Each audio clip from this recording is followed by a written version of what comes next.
함께 말씀 나누도록 하겠습니다. 오늘 하나님 말씀은 출애굽기 4장 18절에서 31절 말씀입니다. 함께 말씀 봉독하겠습니다. 모세가 그의 장인 이드로에게로 돌아가서 그에게 이르되 내가 애굽에 있는 내 형제들에게로 돌아가서 그들이 아직 살아있는지 알아보려 하오니 나로 가게 하소서. 이드로가 모세에게 평안히 가라 하니라. 여호와께서 미디안에서 모세에게 이르시되 애굽으로 돌아가라. 내 목숨을 노리던 자가 다 죽었느니라. 모세가 그의 아내와 아들들을 나귀에 태우고 애굽으로 돌아가는데 모세가 하나님의 지팡이를 손에 잡았더라. 여호와께서 모세에게 이르시되 네가 애굽으로 돌아가거든 내가 내 손에 준 이적을 바로 앞에서 다 행하라. 그러나 내가 그의 마음을 완악하게 한즉 그가 백성을 보내주지 아니하리니 너는 바로에게 이르기를 여호와의 말씀에 이스라엘은 내 아들 내 장자라. 내가 내게 이르기를 내 아들을 보내주어 나를 섬기게 하라 하여도 내가 보내주기를 거절하니 내가 내 아들 내 장자를 죽이리라 하셨다 하라. 모세가 길을 가다가 숙소에 있을 때에 여호와께서 그를 만나사 그를 죽이려 하신지라. 시보라가 돌칼을 가져다가 그의 아들의 포피를 베어 그의 발에 갖다 대며 이르되 당신은 참으로 내게 피이 남편이로다 하니 여호와께서 그를 놓아 주시니라. 그때 시보라가 피 남편이라 함은 할례 때문이었더라. 여호와께서 아론에게 이르시되 광야에 가서 모세를 맞으라 하시매 그가 가서 하나님의 산에서 모세를 만나 그에게 입맞추니 모세가 여호와께서 자기에게 분부하여 보내신 모든 말씀과 여호와께서 자기에게 명하신 모든 이적을 아론에게 알리니라.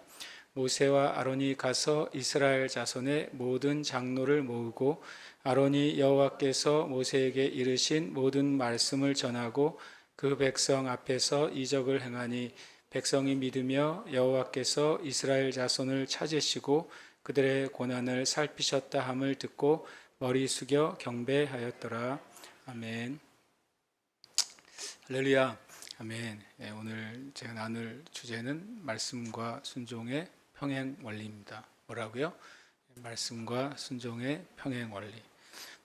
평행 이론은 아시지만 그냥 세상의 어떤 우주에 대한 사람들의 생각이고 제가 나누고 싶은 것은 말씀하시는 것과 순종이 같이 간다는 말씀을 드리고 싶습니다. 그러니까 내가 순종할 때 하나님의 말씀도 같이 가는 거죠. 마치 그 기차의 두 레일처럼 한 레일로는 기차가 달릴 수가 없잖아요. 만약에 중간중간에 한 레일은 계속 뻗어 있는데 한쪽 레일은 중간중간에 끊어져 있다고 하면 아마 그 기차는 끝까지 갈 수가 없겠죠. 갈 수 없을 뿐만 아니라 아마 빠르면 빠를수록 기차가 전복이 될 겁니다. 사실은 말씀하시는 것을 순종하고 또 순종할 때 또 말씀하시고 다시 또 그 말씀에 순종하고 이것이 우리가 믿음의 삶을 살아가는 성경적인 원리라는 말씀을 좀 나누려고 합니다. 먼저 오늘 말씀에 보면 네 가지 크게 내용으로 되어 있어요. 첫 번째 내용은 하나님의 명령이에요. 여러분 한번 말씀 한번 같이 봤으면 좋겠는데요. 19절은 성경을 한번 펴셔서 말씀을 좀 같이 보시면 좋겠습니다.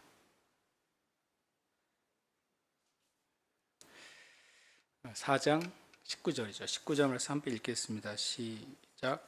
여호와께서 미디안에서 모세에게 이르시되 애굽으로 돌아가라. 내 목숨을 노리던 자가 다 죽었느니라 라고 말하죠. 첫 번째는 이 내용의 하나님의 명령으로 오늘 시작이 됩니다. 오늘 우리가 지난주에 봤던 것처럼 출애굽기 4장 7절까지 하나님께서 호렙산에서 하나님의 산에서 모세를 만나 주시고 그때 모세가 부르심을 받죠. 그리고 부르심의 명령을 듣게 됩니다. 그리고 나서 주님이 말씀하시는 게 끝나고 나서 모세가 자기가 애굽으로 돌아가야 되겠다는 말을 장인에게 하게 되고, 그리고 나서 이제 하나님의 명령이 다시 한번 임하죠. 19절에 애굽으로 이제 돌아가라. 그리고 그러면서 내 목숨을 노리던 자가 다 죽었다. 어디서 많이 들었던 이야기죠. 어디서 많이 들으셨습니까? 이 마태복음에 이 이야기가 나오잖아요. 마태복음에 이 예수님을 데리고 어린 예수님을 데리고 피신했던 요셉과 마리아가 이집트에 가 있잖아요. 이집트에 가 있을 때 천사가 다시 요셉에게 나타나서 뭐라고 말합니까? 이제 다시 이제 돌아가라고 말하죠. 돌아가라고 말하면서 아기와 아기의 생명을 노리던 그 자가 죽었다라고 말하죠. 거꾸로 실은 이제 마태는 오히려 반대로 이 출애굽기에서 하나님께서 모세를 통해 하신 일을 거꾸로 이제 예수님을 통해서 하시고 있는 것을 좀 보여주죠. 그래서 어떤 면에서 마태복음은 신학적으로 모세 유형론이다 이런 표현을 쓰게 돼요. 그러니까 이 마태는 구약에서 말씀하시는 메시아가 바로 예수님이라는 사실을 증거하기 위한 목적이 마태복음에 중요하게 나타나기 때문에 구약에 하나님이 세우시고 율법을 주셨던 모세와 같은 선지자, 모세 자신이 나와 같은 선지자가 나타날 거라고 했던 선지자가 바로 예수 그리스도이시고 그분이 메시아라는 사실을 알리기 위해서 모세의 삶에 일어났던 일들을 예수님의 삶이 일어났던 것으로 이렇게 오버랩 시키는 내용을 많이 마태복음에 두고 있습니다. 그 중에 하나가 이제 모세도 광야에서 40년 있었잖아요. 또 모세가 또 광야에서 40일 동안 또 시내산에 있었잖아요. 그런 것들이 예수님의 이제 40일의 이제 광야 시험 또는 또 이제 예수님이 어린 시절에 애굽에 있다가 다시 이제 이 올라온 사건 그런 것들이 다 이제 모세하고 연결이 되어 있어요. 이제 마태복음 나중에 나눌 때 나누겠지만 마태복음 그 산상수훈도 이제 모세하고 비슷하게 말하고 있죠. 모세가 시내산에 올라가서 율법을 받잖아요. 그것처럼 이제 예수님도 산 위에 올라가 앉으시니 제자들이 나온지라 그러고 이제 주님의 새 계명이 이제 마태복음 5장, 6장, 7장 산상수훈이 선포가 되죠. 그래서 마태복음 안에는 마치 이제 유대인들이 읽으면 어디서 많이 보았던 장면이네 이런 것들이 마태복음에 계속 등장해요. 어디서 많이 봤냐면 모세의 삶에서 많이 봤던 장면들이 이 마태복음에 예수님의 삶에 등장을 하죠. 그래서 거꾸로 우리는 거꾸로 이 반대로 느끼게 돼요. 19절 읽으면 이거 많이 어디서 본 건데 바로 이제 예수님께서 어린 시절에 이집트에 있다가 이제 천사에 의해서 다시 이제 갈릴리로 올라오시는 그 장면에 선사가 했던 말이죠. 그때 이제 하나님의 명령이 모세에게 이제 임합니다. 예수님이 모세에게 말씀하실 때 내 목숨을 노리던 자가 다 죽었다 라고 말씀하신 것을 통해서 실은 모세 안에 그 다시 이집트로 돌아가는 것에 대한 장애물이 하나 있었다는 걸 분명히 보여주는 거예요. 40년이 지났는데도 모세 안에 이 장애물이 있었단 말이에요. 4년이 아니라 40년이 지났는데도 모세 안에 내가 이집트로 돌아가면 나의 과거의 죄 때문에 나를 죽이려고 하는 이들이 존재할 거라고 생각했다는 거예요.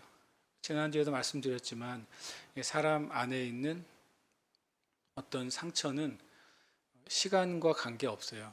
그것이 때로는 세월과도 관계없이 그것이 하나님 안에서 치유되고 해결되기 전에는 여전히 현재형이에요. 어떤 경우에는요. 10년이 지나도 오늘 일어난 일 같고 여기 모세 같은 경우에 40년이 지나도 하나님께서 말씀하셔서 이것이 마치 이제 그 상황이 해제됐다는 것을 안심시켜 주시기 전에는 모세의 마음의 한켠에는 이집트로 돌아갈 수 없는 이유 중에 하나가 자기의 생명을 노리는 자들이 있다고 느끼기 때문인 거죠. 하나님이 먼저 우리를 부르실 때는 실은 여러 가지를 주님께서 해결하시지만 우리 안에 깊은 곳에 잠재되어 있는 그 두려움이나 그 어두움이나 그 상처를 반드시 해결하십니다. 그것이 해결되지 않고 어떻게 우리가 하나님의 일들을 온전히 감당할 수 있겠습니까? 그래서 우리가 주님 앞에 우리가 억지로 하는 게 아니라 하나님 우리를 부르실 때 그 일들을 반드시 다루시게 되고 그 과정을 사람마다는 다르겠지만 각자 그것을 겪게 되는 것을 보게 돼요. 그래서 그 안에는 뭐도 포함되냐면 내가 받은 상처나 아니면 내 안에 있는 두려움이나 실패감을 주님께서 제거하시는 것도 포함되지만 또 한편으로는 내가 용서하고 놓아주는 것도 포함이 되는 거죠. 내가 용서하는 것 또 놓아줄 때 나도 또 그 과거로부터 벗어나고 해방되고 또 노임을 받게 되는 것입니다. 그것을 우리가 놓지 못한다면, 하나님 안에서 그거 해결되지 않는다면 우리가 주님의 일을 할 때 언젠가는 그것이 우리의 삶의 발목을 잡는 일이 되는 것이죠. 하나님 명령 안에는 하나님이 우리를 고치시고 치유하시는 것도 포함이 되어 있다는 것을 우리가 지금 보게 됩니다. 두 번째, 오늘 이제 내용 가운데 두 번째 내용은 이제 하나님의 메시지예요. 하나님이 이제 21절에 23절에 모세가 이제 가서 무엇을 해야 되는지를 되게 짧지만 명확하게 말씀을 하고 있어요. 21절에 보시면 여호와께서 모세에게 이르시되 네가 애굽으로 돌아가거든 내가 내 손에 준 이적을 바로 앞에서 다 행하라. 그러나 내가 그의 마음을 완악하게 한즉 그가 백성을 보내주지 아니하리니. 벌써 이제 주님이 이제 가서 해야 될 말씀을 주고 계시죠. 그리고 네가 가서 말하고 이적을 행하더라도 바로가 즉시 보내지 않을 거라고 미리 말씀하세요. 어떻게 보면 모세는 이미 다 알고 있는 내용을 그냥 행하고 있는 모습이 되게 많이 보여요. 실은 모세는 엄청 그런 면에 있어서 하나님의 큰 은혜를 입은 사람이에요. 왜냐하면 성경에 하나님의 사람들이 믿음으로 행할 때 앞에 있는 일을 주님이 다 말씀하시고 행했던 사람이 몇 명 없어요. 몇 명의 사람들은 앞으로 어떻게 될 것이니까 네가 행해라 라고 말씀하시는데 모세는 굉장히 구체적으로 앞으로 일어날 일을 미리 말씀하시는 경우가 굉장히 많습니다. 홍해 사건도 마찬가지죠. 홍해도 미리 모세는 어떻게 될 것인지 알고서 그 행한 것을 성경은 말씀하고 있어요. 그래서 어떻게 보면 이 모세가 진정한 선지자죠. 앞일을 주님께 듣고 그리고 행했던 사람이 되는 겁니다. 그리고 22절에 보면 너는 바로에게 이르기를 여호와의 말씀에 이스라엘은 내 아들 내 장자라 이런 표현을 씁니다. 이스라엘은 내 아들 내 장자라. 장자라는 말이 성경에서 어떨 때 쓰여질까요? 장자라는 의미가 어떨 때 쓰여지냐면 우리가 이제 창세기에서 보면 알 수 있어요. 장자의 의미를 제일 잘 보여주는 책이 실은 창세기예요. 창세기에서 장자가 무슨 의미죠? 아버지의 모든 소유를 상속받는 걸 말하잖아요. 그리고 더 정확하게는 자녀가 여럿 있을 때는 장자가 다른 자녀들보다 갑절로 상속을 받죠.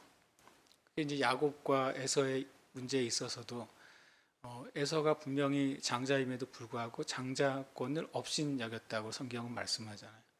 네, 이제 야곱이 그것을 귀하게 여겼죠. 그래서 계속해서 이제 창세기에서는 이 장자의 의미는 아버지의 것을 상속받는 자의 의미예요. 그런데 하나님이 이 22절에 보면 이 이스라엘은 내 아들 내 장자라 이렇게 말해요. 그러면 이제 이스라엘은 하나님의 것을 상속받는 자란 소리잖아요. 근데 주님이 왜 출애굽을 시키냐면요. 이 개념으로 보면 왜 출애굽을 시키실까요? 주님이 상속한 땅이 이집트가 아니기 때문이에요. 만약에 주님이 아브라함과 이삭과 야곱을 통해 약속한 땅이 이집트라면 출애굽할 필요가 없죠. 어떻게 하면 됩니까? 이 10가지 재앙이 아니라 20가지 재앙을 통해서라도 완전히 이제 이스라엘이 이집트를 점령하게 하시면 되잖아요. 근데 내 아들 내 장자라고 하는 것은 하나님의 언약의 상속자라는 뜻이고 하나님이 이 창세기에서 믿음의 조상들 이스라엘 조상들에게 약속하신 땅은 이집트가 아닌 거예요. 어디입니까? 바로 팔레스타인 가나안인 거죠. 그래서 이것은 되게 중요한 개념이 되는 거죠. 이스라엘 백성 하나님의 약속의 상속자인데 약속한 땅은 이집트가 아니라 가나안이에요. 그러니까 필연적으로 이스라엘 백성들은 이집트에서 가나안으로 옮겨져야 되는 거예요.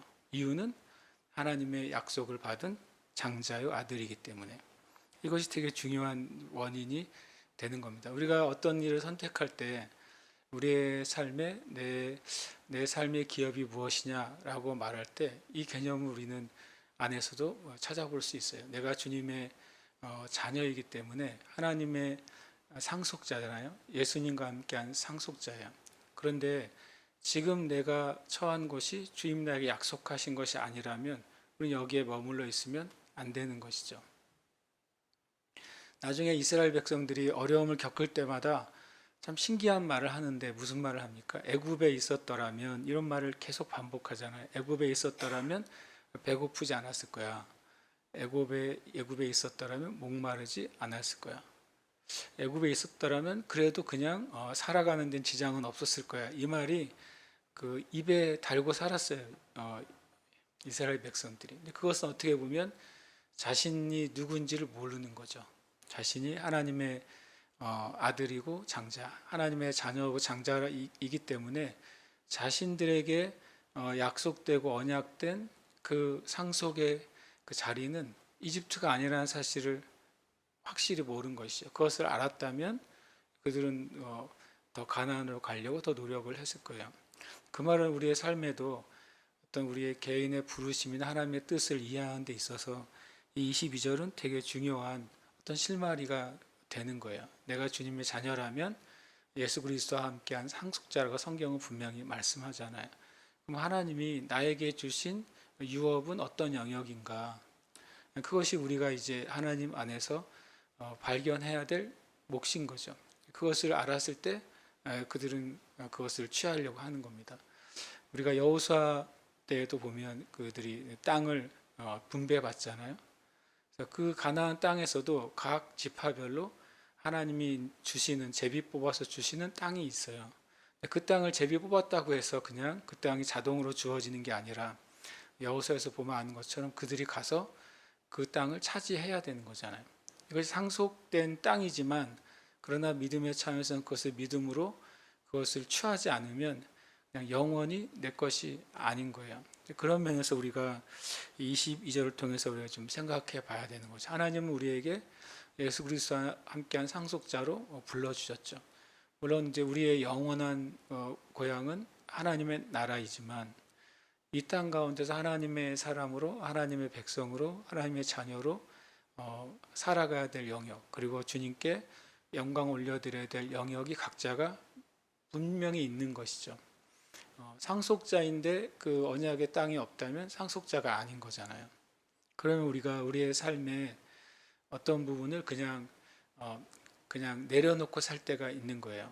그냥 내 신앙의 삶은 이대로 살면 되지. 이 정도 내 분량에, 이 정도 신앙생활에, 이 정도 헌신에, 이 정도의 별로 특별한 문제 없는 삶을 살면 되지라고 한다면 성경적으로 보면 하나님이 우리에게 주신 그 유업을 포기하는 거예요.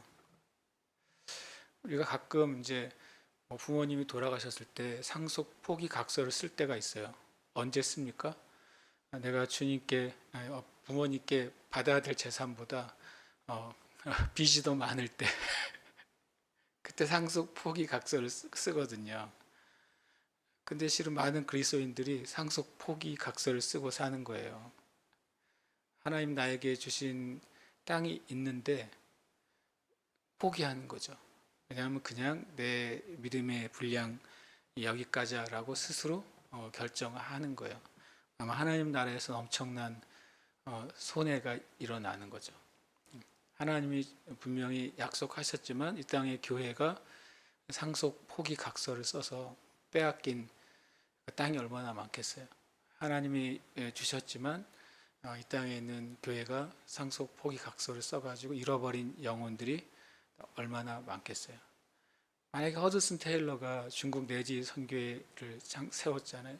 허드슨 테일러가 그 강 내륙에 있는 그 수많은 이름 모를 그 종족들을 향한 하나님의 그 분량을 깨닫지 못했다면, 그러면 그 안에 있는 수많은 영혼들은 이제 허드슨 테일러의 상속 포기 각서에 의해서 구원받을 기회가 없었을 거 아니에요. 허드슨 테일러가 이제 강 일기를 따라 올라가다가 어떤 한 사람이 강 주변에 있는 모래톱에 빠져가는 걸 보게 됩니다. 그런데 아무도 그걸 구하지를 않아요. 왜냐하면 구하러 갔다가는 같이 그냥 그 안에 빨려 들어가서 죽어버리니까. 허슨셀러 눈앞에서 그 강 둔치에 있는 그 진흙 안으로 사람이 서서히 빨려들어 죽는 것을 눈으로 보게 돼요. 그러면서 아무도 구해주지 않는 그 이제 불쌍한 사람을 보면서 허슨셀러가 엄청난 충격을 받아요. 그러고 나서 하나님 깨닫게 하신 게 중국 내지에 그 강 상류로 올라가면 올라갈수록 이름도 모르고 사람도 모르고 언어도 모르는 수많은 중국 내지에 있는 그 종족들이 이렇게 내버려 두면 그 강 둔치에서 진흙에 빠져 그냥 아무도 구해주지 않고 죽는 그 영혼들이 있다는 사실을 깨닫게 되고, 그리고 영국 본 교회나 선교회에서 그 허슨텔러가 중국 내지로 들어가면 모든 후원을 끊겠다 그러잖아요. 그러니까 허슨텔러가 내가 주님만 의지하겠다고 그 모든 후원이 끊어진 상태로 혼자 들어갑니다. 그것 때문에 그 안에 있는 수많은 영혼들에게 복음을 전할 기회가 주어지잖아요. 그러니까 실은 허슨 테일러는 하나님이 주신 그 부르심의 그 상속을 포기하지 않은 거죠. 때때로 우리의 삶 가운데 우리도 모르는 사이에 우리가 하나님의 장자이고 하나님의 자녀라는 사실을 실은 말은 하지만 그것이 어떤 의미인지는 모르는 거예요. 내가 하나님의 자녀야, 굉장히 좋네. 다시 말하면 하나님의 자녀이고 하나님의 장자라고 하는 것은 하나님의 그 나라의 상속분을 가진 자들이에요. 그런데 문제는 다시 말하면 우리가 그걸 포기할 수도 있고 그것을 믿음으로 그것을 취할 수도 있는 것이죠. 주님은 분명히 이스라엘을 포기하실 수가 없었어요. 왜냐하면 그 이스라엘의 그 조상들에게 약속하셨거든요. 아브라함에게 약속하셨고 이삭에게 약속하셨고 야곱에게 약속하셨어요. 그러니까 그것을 이루시기 위해서 모세에게 내가 그들을 내가 약속한 그 땅으로 너를 통해 이끌게 하겠다고 말씀하시는 거죠. 우리 각자에게 상속분이 있습니다. 가끔 그런 거 있잖아요. 뭐 잃어버린 재산을 찾아드립니다. 그런 내가 모르고 있던 보험금 찾아준다는 막 그런 광고도 있잖아요. 실은 알고 보면 교회에서 해야 될 운동이 있다면 우리가 잃어버린 그 상속분을 찾아야 돼요.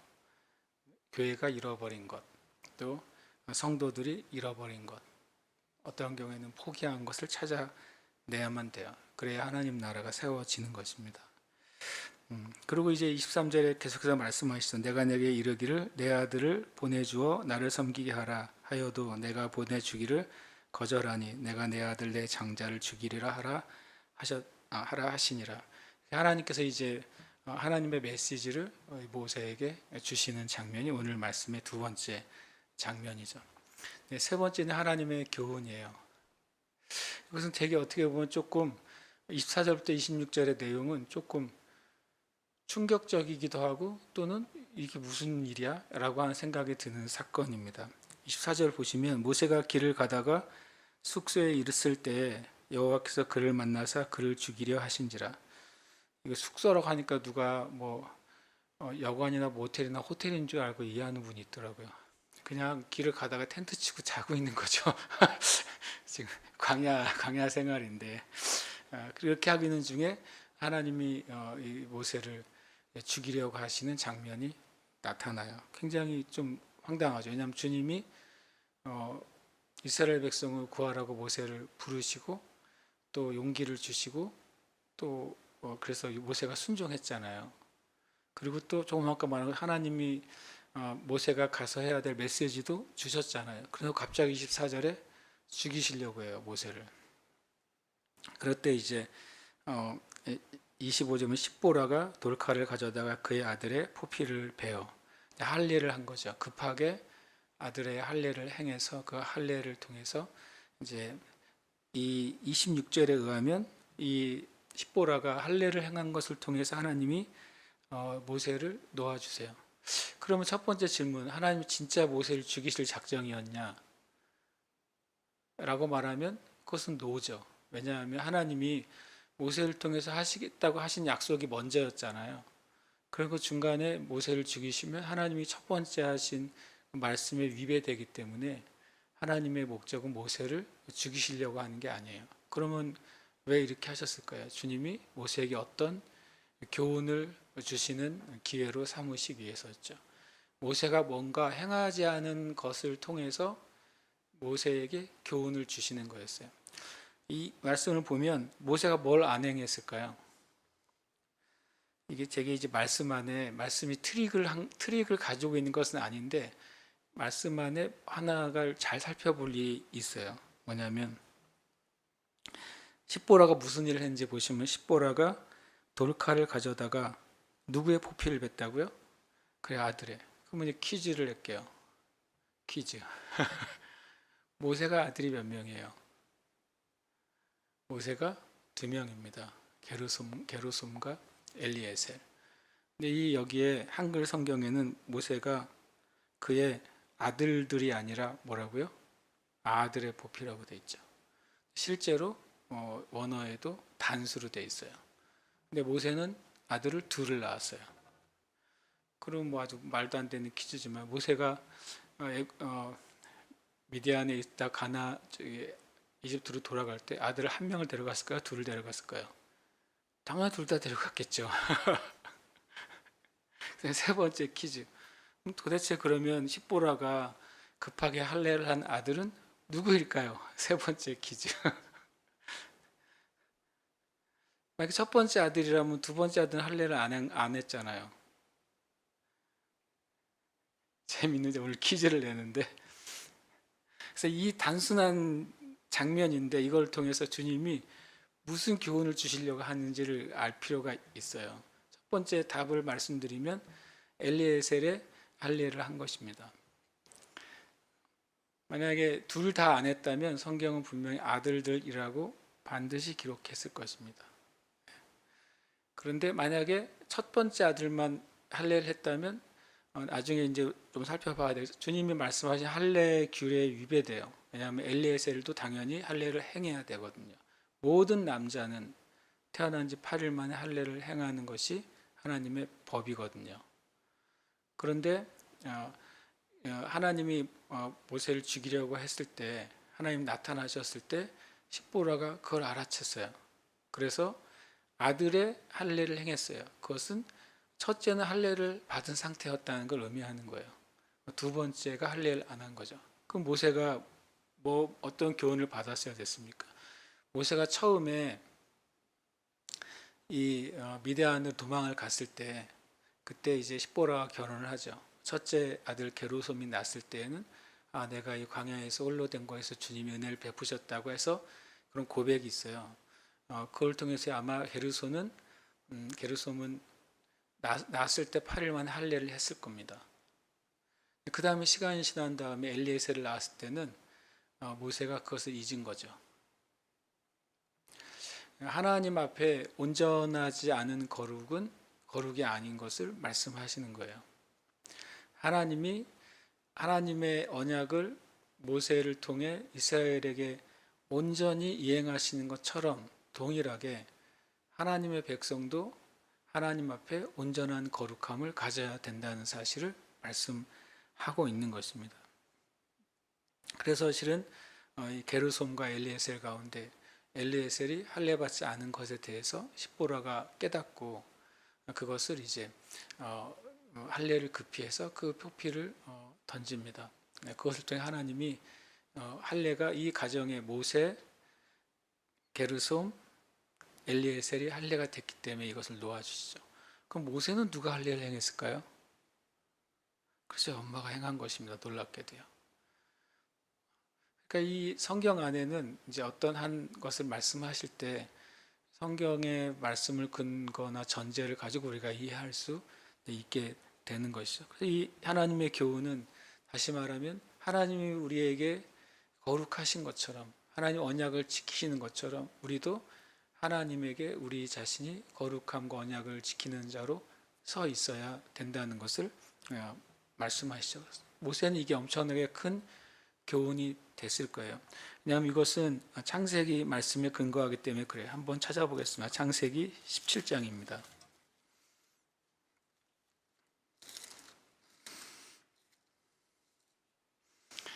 창세기 17장,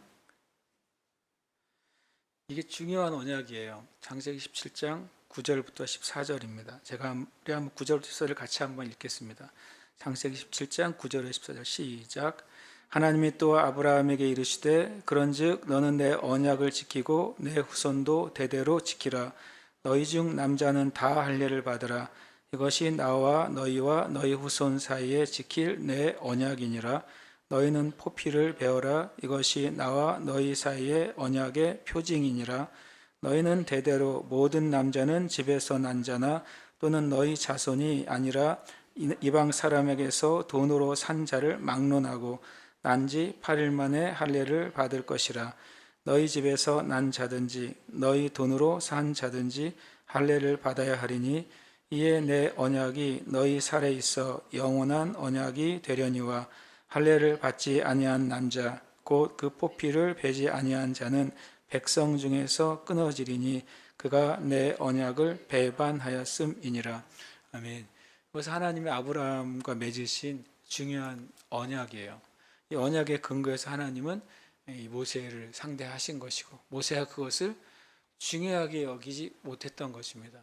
그래서 그것을 깨닫게 하시고 모세가 하나님과의 언약이 얼마나 중요한지를 교훈하시죠. 그래서 모세는 이런 과정을 통해 부르심 안에는 분명히 두 가지가 들어가 있어요. 우리 안에 있는 과거의 연약함이나 두려움이나 상처나 그런 것들을 치유하시는 과정이 포함되어 있고, 또 하나는 우리가 부르심 가운데 있다 할지라도 하나님과 우리 사이에 해결해야 될 거룩의 문제를 하나님이 해결하시는 겁니다.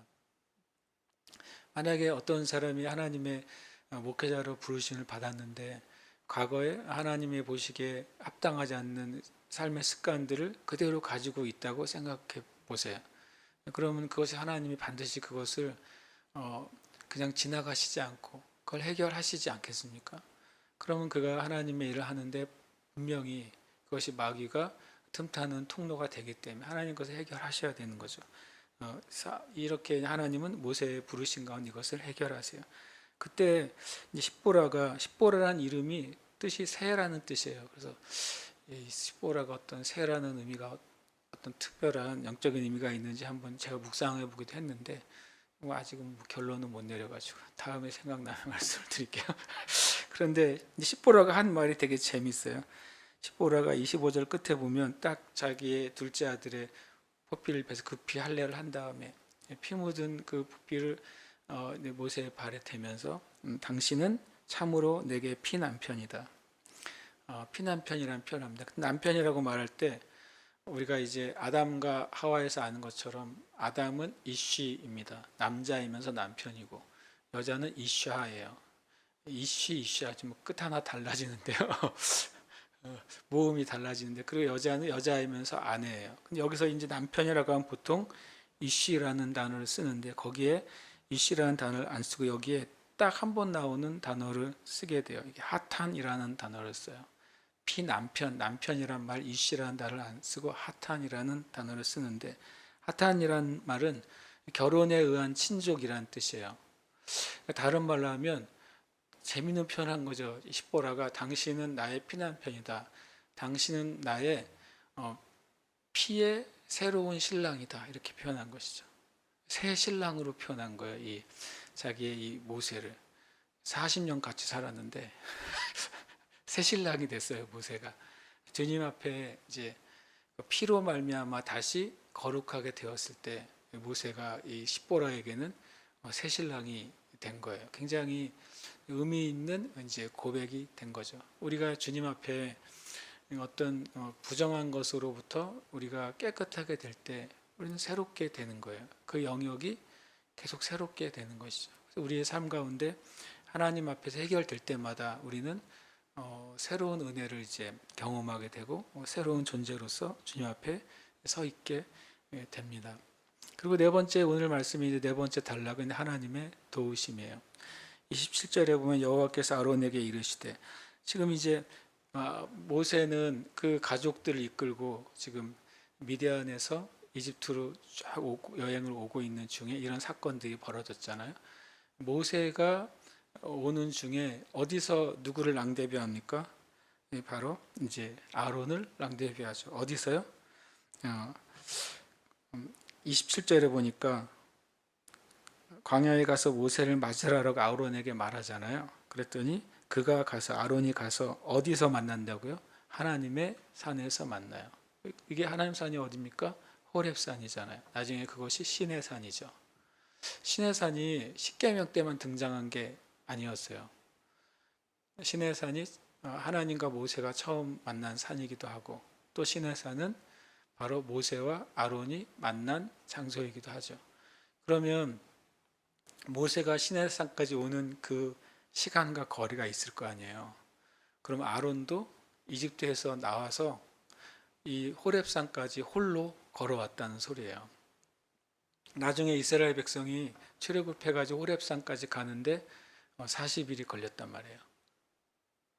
그러면 아론도요 엄청 긴 여행을 한 거예요.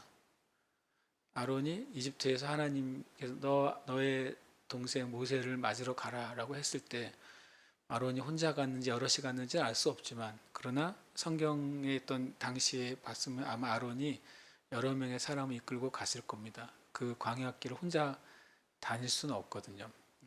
그 고대 당시에 그 광야길 혼자 다니는 것은 죽으러 가는 거죠. 그러니까 아마 일단의 무리들과 함께 당연히 갔을 거예요. 그렇게 했으니까 그 호렙산에서 하나님의 산에서 신의 산에서 하나님의 선지자 모세와 하나님의 대제사장 아론이 만나는 거죠. 저는 이것도 굉장히 인상 깊은 장면이라고 생각합니다. 하나님이 이제 하나님의 부르심에 응답하고 그리고 하나님 앞에 거룩하게 되고 준비된 모세를 또 하나님의 제사장이 될 아론을 부르셔서 거기서 만나게 하시고 그래서 용기를 주시고 도움을 주시고 하나님이 말씀하신 것을 이루어 가시는 것을 오늘 우리는 말씀 가운데서 보게 돼요. 우리가 하나님 앞에 순종할 때 그 어떤 단계마다 하나님의 도우심을 받게 되는 거죠. 이게 이제 크게 이제 오늘 우리가 읽은 말씀의 큰 내용이에요. 하나님이 명령하시고 하나님이 메시지를 주시죠. 그리고 그것을 하나님의 뜻을 행할 수 있는 우리 본질이 되도록 우리에게 교훈을 하시고 우리를 준비시키세요. 그리고 그 순종하는 모세에게 하나님이 그 때를 따라서 도우시는 은혜를 보여주시죠. 그때 제가 이제 오늘 이제 제목이 그렇잖아요. 말씀과 순종의 어떤 이제 평행 원리라고요. 말씀하시고 순종하고 이것이 계속 이어지는 장면이 오늘 또 말씀에 등장을 합니다. 첫 번째 이제 말씀하시고 순종하는 장면인데요. 출애굽기 3장 10절이 3장 전체와 4장 16절까지에 있는 하나님이 모세를 호렙에서 만난 것에 대한 전체 주제를 말해요. 같이 한번 읽겠습니다. 이제 내가 너를 바로에게 보내어 너에게 내 백성 이스라엘 자손을 애굽에서 인도하여 내게 하리라. 아멘. 이 명확하게 하나님이 처음으로 모세를 통해서 무슨 일을 하실지를 명확하게 말씀하신 문장이에요. 여기에 대한 이제 하나님 이렇게 말씀하신 거죠. 그래서 말씀을 다 마쳤어요. 이 출애굽기 3장 초반에 시작해서 4장 오늘 16절까지 다 말씀을 마쳤단 말이죠. 거기에 대한 이제 이 모세의 순종이 있어요. 바로 출애굽기 4장 18절이죠. 18절에 보면 그걸 이제 호렙에서 만났잖아요. 여러분 보시면 17절과 18절 사이에 어떤 일이 벌어진 겁니까? 17절까지는 장소가 호렙산이죠. 18절은 이제 모세가 하나님을 만나고 돌아온 거잖아요. 돌아오자마자 모세가 첫 번째 한 행동이 뭡니까? 자기의 권위자죠. 이도로에게 찾아가서 내가 애굽에 있는 내 형제들에게로 돌아가서 그들이 아직 살아있는지 알아보려 하오니 나로 가게 하소서. 모세는 호렙산에서 주님의 말씀을 들은 즉시 좀 이런 표현은 그렇지만 가족들과 상의하지 않고 곧장 결정을 한 거죠. 주님 말씀하신 것에 내가 순종해야 되겠구나. 그리고 순종하고 하겠다고 결정하고 이도로에게 말하잖아요. 18절에. 모세도 아브라함처럼 주님 말씀하셨을 때 즉시 순종하는 사람이었어요. 말씀하셨을 때 주님께 순종하죠. 이것은 이제 그 다음 단계로 넘어가게 되는 거죠. 주님이 말씀하셨을 때 말씀하신 만큼 순종하면 주님은 이제 그 다음 단계로 이끄시는 거예요. 우리는 때로는 주님이 말씀하시면 맨 끝에 있는 걸 늘 생각해요. 그래서 왜 그게 빨리 안 이루어지는지 우리는 고민할 때가 있어요. 주님의 약속을 우리가 받았을 때 이게 빨리 왜 안 일어나는가라고 말하지만 제가 오늘 나누고 싶은 것은 그것은 일종의 모든 하나님의 약속과 언약에는 뭐가 있다? 과정이 반드시 있습니다. 이것은 이제 이 모세를 통해서 우리가 발견할 수 있게 되죠. 말씀하셨을 때 출애굽상 18절을 통해서 모세는 즉시 순종합니다. 그리고 이들에게 허락을 받아요. 이것이 첫 번째 하나님의 말씀에 대한 모세의 첫 번째 순종이에요. 그 다음에 두 번째 말씀과 순종은 19절에 함께 읽겠습니다. 여호와께서 미디안에서 모세에게 이르시되 애굽으로 돌아가라 내 목숨을 노리던 자가 다 죽었느니라. 주님이 또 다시 나타나시는 것이죠. 이들에게 자기의 결정을 말하고 허락을 받은 이후에 주님이 다시 말씀하십니다. 애굽으로 이제 돌아가라고 명확하게 명시적으로 명령하시죠. 거기에 대해서 이제 모세는 그대로 순종하죠. 4장 20절인데요. 4장 20절에 이렇게 순종합니다. 제가 읽겠습니다. 모세가 그의 아내와 아들들을 나귀에 태우고 애굽으로 돌아가는데 모세가 하나님의 지팡이를 손에 잡았더라. 20절에는 모세가 돌아갈 때 말씀에 순종해서 돌아갈 때 아내하고 두 아들만 있었다고 말을 합니다. 그리고 떠났는데 하나님이 새롭게 하신 그 지팡이죠. 근데 그 전까지는 하나님 모세에게 호렙산에서 네가 가지고 있는 지팡이를 던지라 그러잖아요. 그것이 뱀이 되죠. 다시 꼬리를 잡으라고 할 때 다시 지팡이가 됩니다. 그 이후에는 그 모세의 양을 치던 지팡이를 뭐라고 표현하고 있습니까? 20절에 보니까 하나님의 지팡이라고 표현하고 있어요. 굉장히 멋있는 단어가 됐죠. 40년 동안 양을 치던 지팡이가 하나님의 말씀에 순종할 때 그 지팡이가 갑자기 총으로 칼로 바뀐 게 아니라 지팡이는 그대로 지팡이잖아요.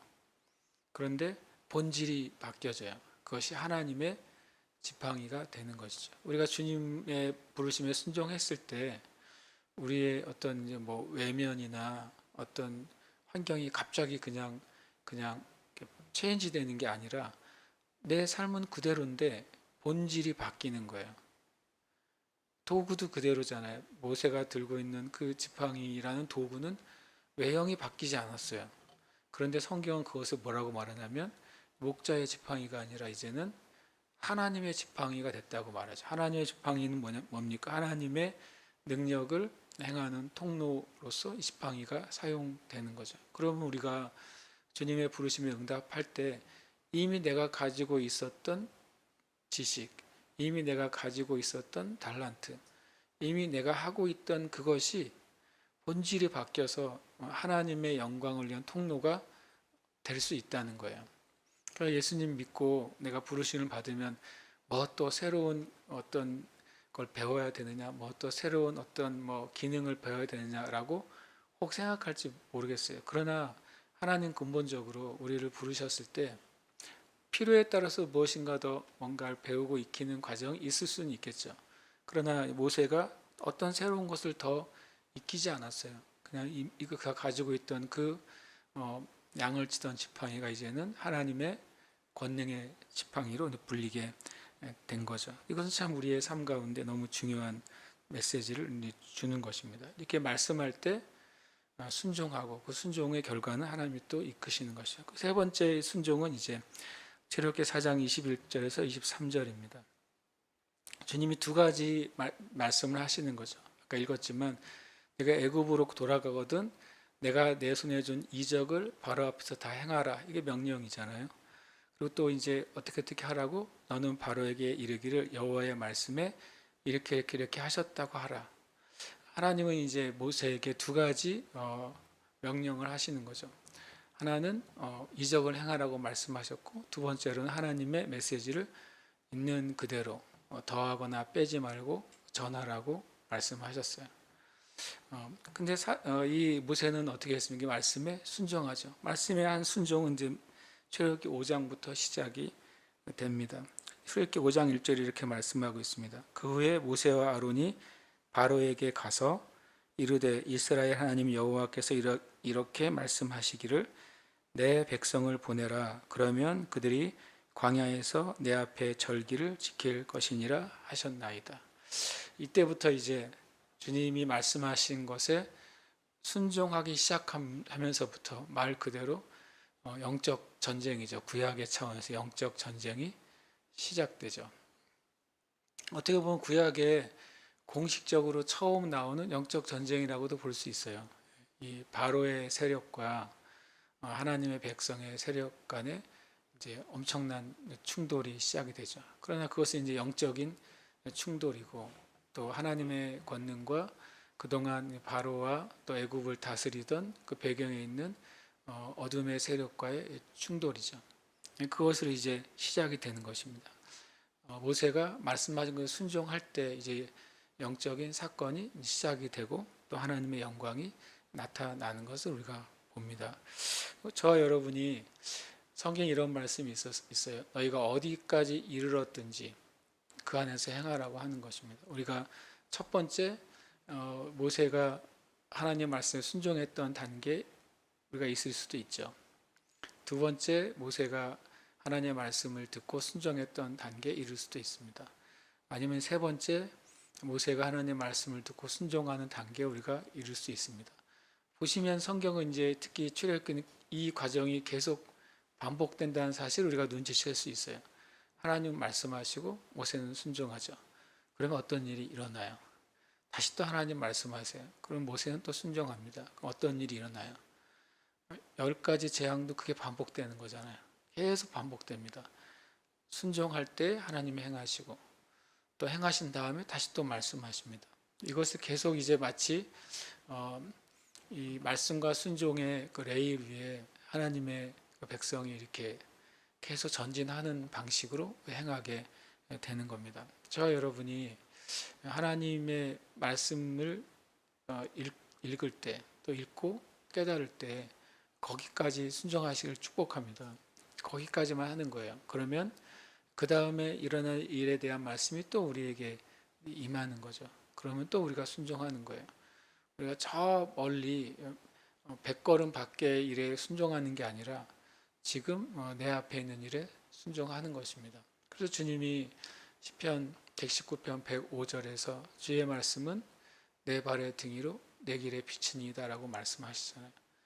내 발의 등은 내가 바로 내 한 발자국 앞에 있는 등인 거예요. 내 길의 빛은 내가 목적으로 도달해야 될 그 목적지를 보여주는 빛인 거예요. 우리가 매일매일 이렇게 주님 말씀 앞에 내 한 걸음 한 걸음의 말씀 앞에 순종할 때 주님은 내 삶에 주실 마지막 목적지 거기까지 계속 인도하시는 것입니다. 그 삶을 우리가 끝까지 갈 마음을 가져야 될 줄 믿습니다. 때로는 그 한 걸음이 잘 안 걸어진다고 해가지고 우리가 포기하거나 또 내가 한 달음에 저 목적지까지 가지 못할 것 같아서 우리가 포기하거나 그런 일을 없으시길 축복합니다. 하나님은 내 발의 등이세요. 주님의 말씀은 내 한 걸음 한 걸음의 등이 되시기 때문에 매일매일 하나님의 말씀에 순종할 때 그 사람이 마지막까지 가는 거예요. 모세는 그렇게 마지막까지 갔어요. 그리고 그가 하나님이 정말 귀하게 여기신 하나님의 사람으로 우리에게 이제 기억이 되는 줄 압니다. 또 우리도 우리의 삶에 주신 그 분량을 포기하지 말고 또 믿음으로 취하시길 축복합니다. 함께 이 시간 우리가 기도하겠습니다. 이 문장 함께 읽겠습니다. 하나님은 성경을 통해 나에게 말씀하시고 나는 성경의 진리를 따라 순종한다. 아멘. 한 번 더 고백합니다. 하나님은 성경을 통해 나에게 말씀하시고 나는 성경의 진리를 따라 순종한다. 아멘. 또 고백하겠습니다. 내가 성경의 진리를 따라 하나님의 말씀에 순종할 때 하나님은 도와주신다. 아멘. 한 번 더 고백합니다. 내가 성경의 진리를 따라 하나님의 말씀에 순종할 때 하나님은 도와주신다. 아멘. 고백합니다. 하나님은 내가 성경의 진리 안에서 행할 때 세상에 그 증거를 보여주신다. 아멘. 한 번 더 고백합니다. 하나님은 내가 성경의 진리 안에서 행할 때 세상에 그 증거를 보여주신다. 아멘. 우리 앞으로 출애굽기를 보겠지만 하나님과 하나님의 말씀에 따라 모세와 이스라엘 백성들이 행할 때마다 하나님의 증거는 세상에 나타나는 거예요. 10가지 재앙이 있을 때마다 그 재앙은 고센 땅에 있는 이스라엘 백성들에게는 피해 가는 것입니다. 그래서 하나님이 어떤 분인지가 증거를 나타내 주셨어요. 그것이 진리 안에서 행할 때만 일어나는 일입니다. 우리가 말씀에 순종할 때 하나님은 저와 여러분이 살아가는 그 환경 가운데, 저 여러분이 관계하는 모든 사람 가운데, 저 여러분이 관계하는 어떤 직장이나 동료나 우리의 삶 안에 그 증거를 보여주시는 겁니다. 우리가 순종할 때 그 증거가 나타나는 거예요. 성경의 요셉을 통해서 하나님이 그 주변을 형통하게 하셨잖아요. 그 사람들이 요셉을 통해 뭐를 보게 됩니까? 하나님이 어떤 분이신지를 보게 되는 겁니다. 요셉이 나중에 이름을 바로에게 받잖아요. 요셉이 사브낫 바네아라는 이름을 받게 돼요. 이 10명의 형들이 요셉을 만났을 때는 그 요셉이라는 이름은 불려져 있지 않고 이집트의 사브낫 바네아라는 총리로 불려진 거죠. 사브낫 바네아가 무슨 뜻이냐면 하나님은 살아계시며 그분은 말씀하시는 분이다라는 뜻이에요. 참 놀라운 말이죠. 그러니까 신은 살아있고 신은 말씀하시는 분이라는 것에 대한 증거가 요셉이었던 거예요. 그러니까 사람들이 요셉의 그 사브낫 바네아의 이름을 부를 때마다 온 이집트 사람들이 하나님을 인정하는 거죠. 하나님은 살아계시고 말씀하시는 분이야. 그 증거가 바로 요셉이야 라고 말했던 거예요. 참 놀라운 증거죠. 요셉이라는 사람 자체가 하나님이 살아계신 증거로 세상에 하나님이 그를 세워주신 거예요. 우리가 성경의 진리 안에서 행할 때 그 하나님이 살아계신 증거가 세상에 나타나는 겁니다. 하나님의 능력이 나타나는 것이고 하나님의 사랑과 구원이 나타나는 것입니다. 우리가 우리의 이름을 넣어서 이것을 고백하고 기도할 때 주님, 제가 성경의 진리를 깨닫게 해주시고 성경의 진리를 따라 행하게 해주시고 저를 통해 하나님이 살아계신 증거, 하나님이 사랑하시는 증거, 하나님이 구원하시는 증거, 하나님이 치유하시는 증거, 하나님이 전능하신 증거가 저의 삶을 통해 나타나게 하여 주시옵소서. 간절히 이것을 고백하고 기도하겠습니다. 하나님은 성경을 통해 고응령에게 말씀하시고 고응령은 성경의 진리를 따라 순종한다. 고응령이 성경의 진리를 따라 하나님의 말씀에 순종할 때 하나님은 도와주신다.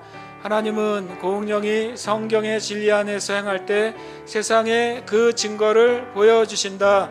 아멘. 할렐루야. 주님 감사합니다. 주님 감사합니다. 하나님, 모세를 통해 우리에게 말씀하시고 모세 행하신 하나님의 그 역사를 통해 우리에게 말씀해 주셔서 감사합니다. 주님 말씀하실 때 우리가 순종하실 때 역사할 때 역사하십니다. 하나님 아버지, 다시 한번 그하오니 지혜와 계시의 영을 우리에게 부어주사 주님 하나님 알게 하여 주시옵소서.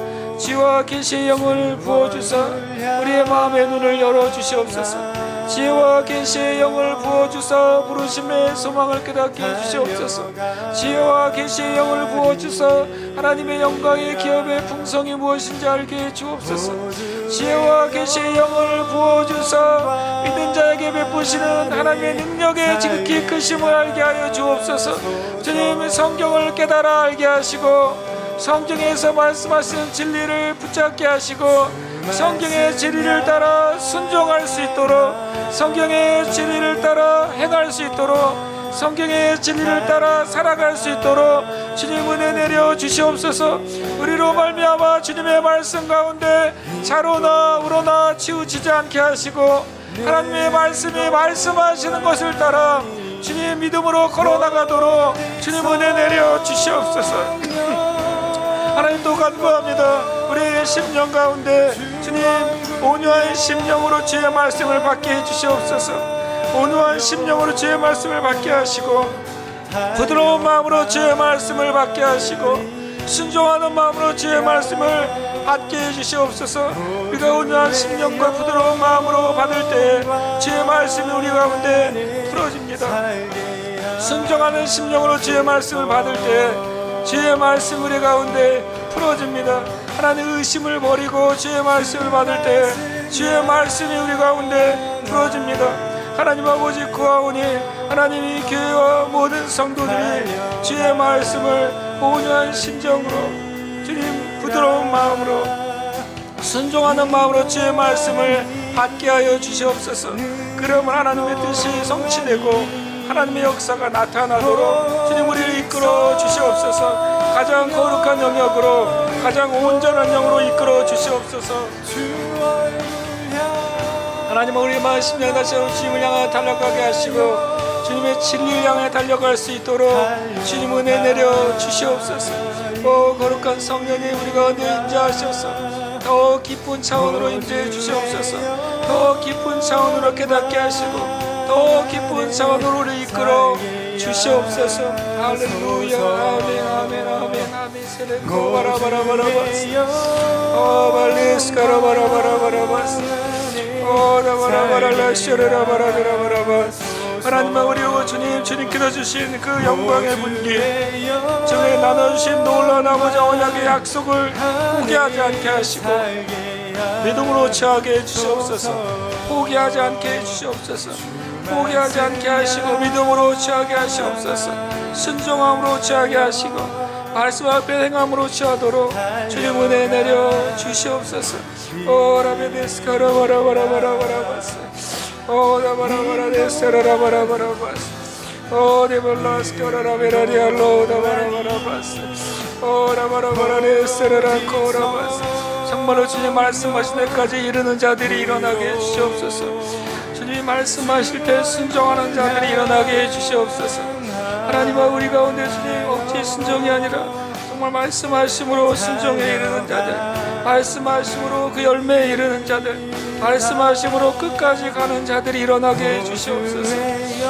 주님 순종하게 해주시옵소서. 아멘 아벨로 다바랄라스코라라바라바라바라바라바스 바발라쇼라라바라바라바라바라바라바라바라바라바라바스 주님 특별 다음 세대들이 하나님 어디 주님의 분깃을 찾게 해주시옵소서. 주님의 그 상속을 찾게 해주시옵소서. 주님의 언약을 발견하게 해주시옵소서. 이것을 붙잡도록 주여 은혜 내려 주시옵소서. 아멘 아멘 아멘 아멘 아멘. 오스라바라바라바스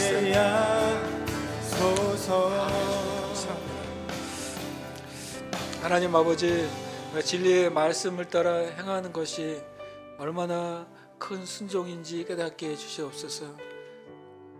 우리가 하나님의 말씀 안에서 이해되는 것, 깨닫게 하시는 것, 그것에 우리가 순종하기 시작할 때 하나님의 새로운 말씀이 임하고 하나님의 새로운 계시가 임하고 하나님의 인도하심이 임하고 하나님의 도우심이 임한다는 사실을 깨닫게 해주시옵소서.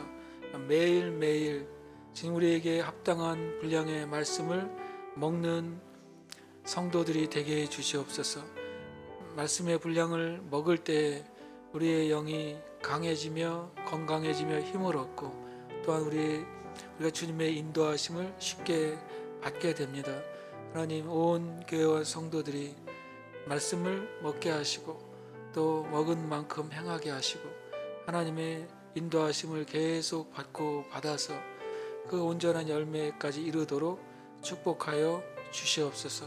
한 사람도 이 믿음의 여정 가운데서 주님 떨어져 나가지 않게 하시고 모두 다 주님 믿음의 여정을 마치는 성도들이 되도록 축복하여 주시옵소서.